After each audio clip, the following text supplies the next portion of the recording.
Hey gamers, welcome back to the channel. Today we're going to be undertaking speed painting French Napoleonic artillery, so all you budding Napoleons out there can get your grand battery formed. If you haven't already, do please like and subscribe so you don't miss out in the future. And also check out the Facebook page so that you can upload pictures of your own miniatures and just get involved.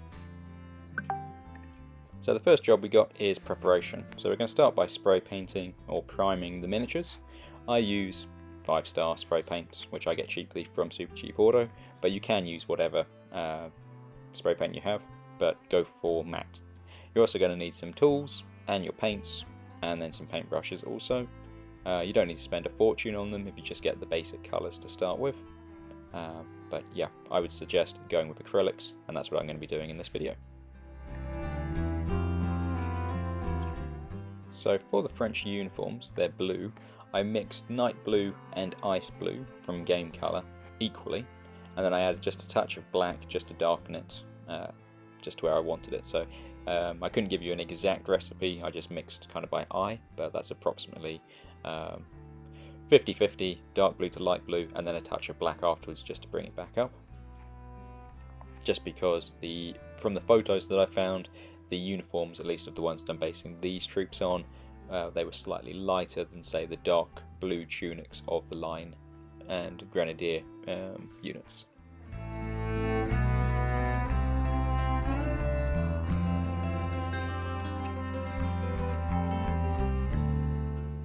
My suggestion here is to use a medium-sized brush or a base coating brush when you're doing these miniatures, due to the fact that most of the French are, in this case, wearing blue.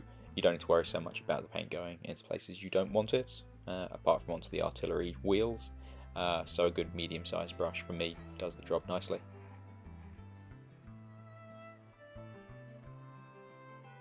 And don't worry about being too precise, just because, yeah, this is sort of the first level, and so we can rectify errors later.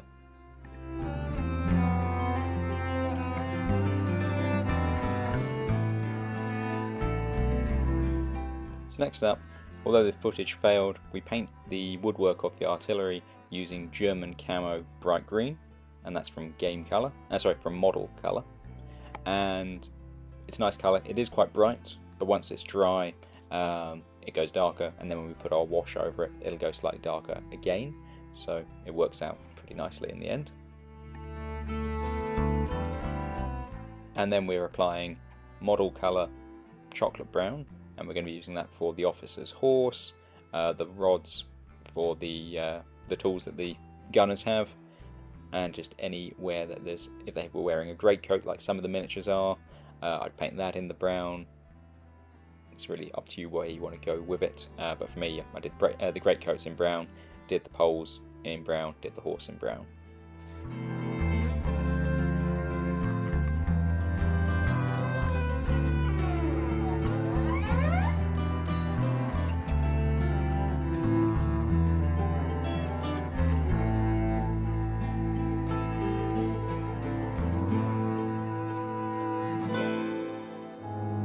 Next up, we've got the metalwork of the men and the gun, and we're using silver from Game Colour for this one.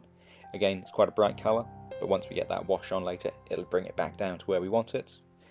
As far as quality, I do like this paint a lot. It flows smoothly and doesn't tend to get too sort of lumpy, so definitely a good quality paint.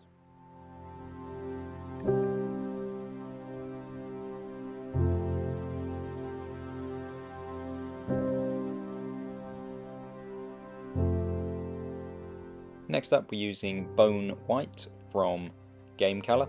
I also added in just a little bit of brown and a little bit of red into it just to change it so it's not quite so deathly. They kind of look like corpses otherwise. This way it just brings them back and gives them a bit of life. I would recommend using a detail brush at this stage, a small or a fine detail brush, just so that you don't end up getting this paint all over the other colours that we've already put in. But just take your time, that's the main thing.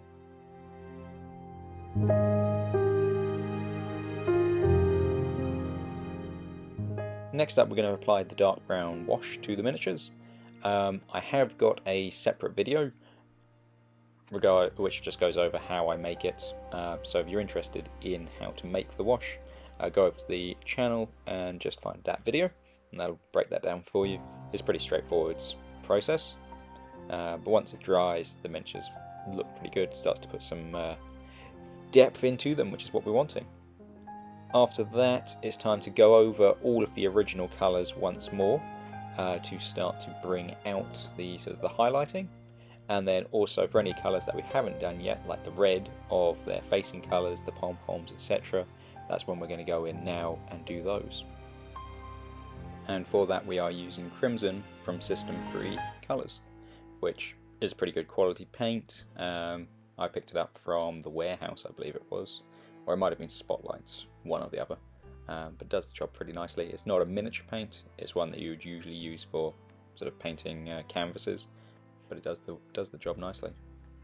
And I think probably it actually works out to be slightly cheaper than buying individual model paints, so yeah, definitely worth thinking about giving some a try.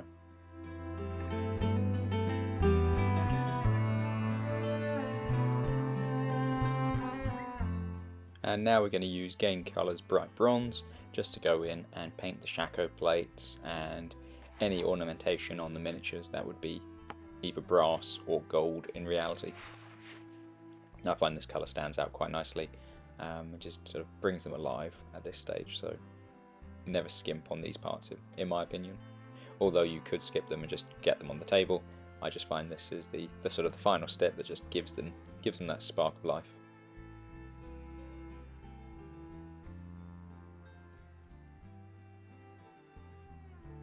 And then with that done, it's time to get the basing done.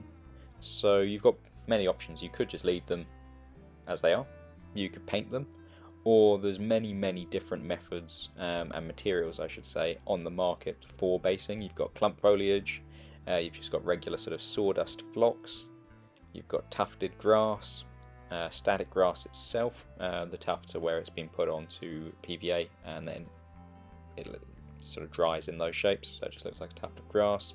There's many different ways, but depending on what you want to do, it can give you really good effects in the end. As for today, I think these guys have come out very nicely. I think we got the right coloration in the blue uniforms for them compared to the officers' dark blue, so I'm happy with that. If you haven't already, do please like and subscribe so you don't miss out in the future. But let me know in the comments down below what you think of these guys. Did I miss anything? Should I have done something differently? And also, if there's anything you want to see in the future, leave it down there below and I'll get to it. Thanks guys.